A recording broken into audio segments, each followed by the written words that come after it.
Welcome to the Huberman Lab podcast, where we discuss science and science-based tools for everyday life.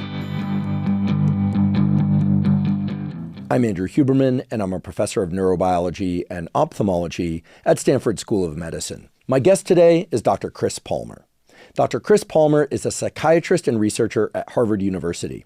He focuses on how metabolic health and mitochondrial health in particular can be leveraged to treat and in some cases cure psychiatric disorders including schizophrenia, autism, depression, bipolar, and ADHD.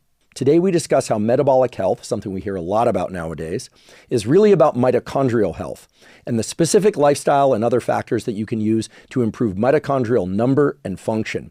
We talk about things like exercise, sleep, sunlight, which you've heard about before, but we talk about those from a different perspective, and we discuss some things that have never been discussed before on this podcast, at least in light of mitochondrial health, things such as creatine, methylene blue, nicotine, and we talk about the key role of specific B vitamins and iron in brain function. We also have a very direct discussion about vaccines and whether or not inflammation caused by vaccines can potentially damage mitochondria, which then leads to mental health challenges. And of course, in that context, we discuss the vaccine autism debate. We also discuss public health and what is needed to truly change the way people exercise and eat, and the rapidly changing landscape of the National Institutes of Health and the CDC. As you'll soon hear, Dr. Palmer gives us a masterclass on mitochondrial function and how to improve this vital aspect of our health. If you've heard about metabolic health, you've heard about the obesity crisis, that's important. But looking at all of that and approaching it through the lens of mitochondrial health, you'll soon learn, is absolutely the way to go. It's a new perspective that will change the way that you think about mental and physical health, and that no doubt will impact your health practices in very positive ways. Before we begin, I'd like to emphasize that this podcast is separate from my teaching and research roles at Stanford. It is, however, part of my desire and effort to bring zero cost to consumer information about science and science-related tools to the general public. In keeping with that theme, this episode does include sponsors. And now for my discussion with Dr. Chris Palmer. Dr. Chris Palmer, welcome back.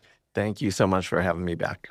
I credit you with leading the call to arms, the public awareness, and the implementation of what some people call metabolic psychiatry, but what we could easily just call the relationship between mental and physical health, and the use of nutrition, supplementation, and, where appropriate, prescription drugs for the treatment of mental health. But what do you call this field that you've basically founded and that you're pioneering? There are others, right? But that you're pioneering, and how should the general public think about the relationship between mitochondria and their mental health? For those that are not aware, educate us. I could talk for hours on this. So first of all, thank you for, I think you're actually giving me way too much credit though. I don't know about that. I'm talking a lot about it, and I think I will accept that maybe I'm able to talk about it in a way that helps people understand it, that other scientists haven't been able to. But, one of the more important reasons I want to say this is because, unbeknownst to a lot of people, this field has actually been around for about a century and a half. Researchers in the 1800s, around the turn of the century, well up into the 1960s, were hyper-focused on the role of metabolism in severe mental illness, schizophrenia, bipolar disorder.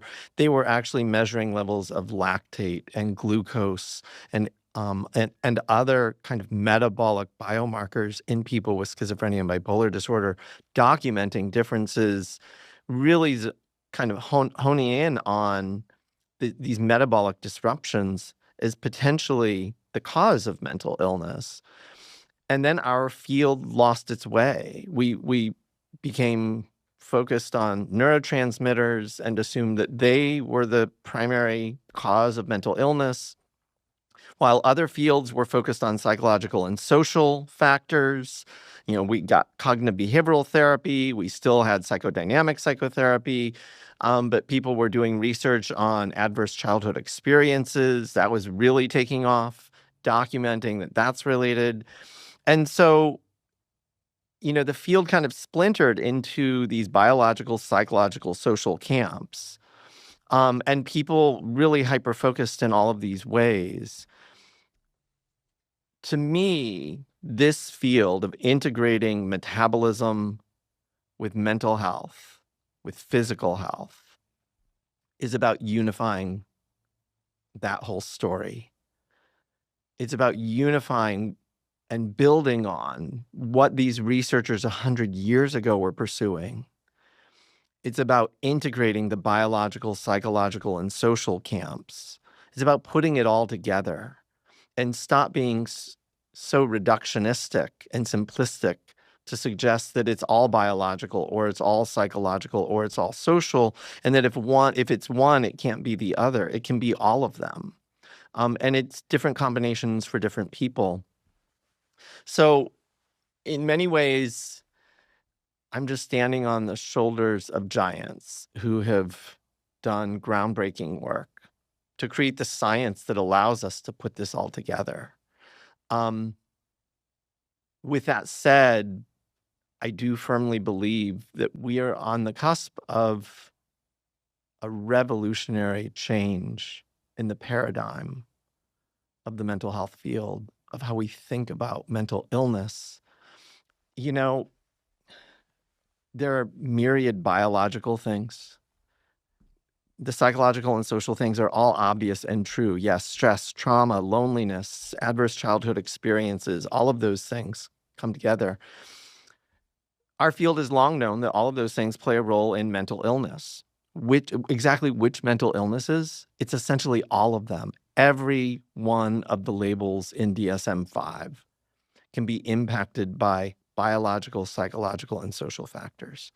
So trauma in childhood increases risk for post-traumatic stress disorder. Duh, everybody knows that. Trauma in childhood also increases risk for neurodevelopmental disorders if it occurs early enough. It increases risk for substance use disorders, personality disorders, psychotic disorders, mood disorders, anxiety disorders, dementia later in life, and everything else, every label. What else do adverse childhood experiences increase risk for? All of the metabolic disorders, obesity, type 2 diabetes, cardiovascular disease, autoimmune disorders, premature mortality.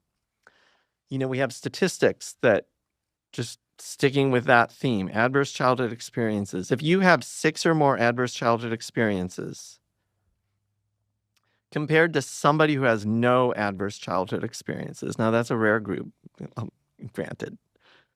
But for the people who have 6 or more, on average, they live 20 years shorter. They lose 20 years of life because of those adverse childhood experiences. And so is that a mental health issue? I would say it's a physical health issue. It's both. It's both a mental health issue and a physical health issue. And so how can we understand that? How can we understand that trauma in childhood increases risk for heart disease and obesity and diabetes and dementia and PTSD and ADHD and substance use disorders? And the only way to connect it is through metabolism and ultimately through mitochondria. Unfortunately, people like simple answers, and they're like, so diet will fix everything. I'm like, no, I never said diet will fix everything. But it can help. It can help, and it can be life-changing and life-saving. I don't want to minimize or step back from my work with dietary interventions. There is no doubt in my mind it can dramatically change people's lives.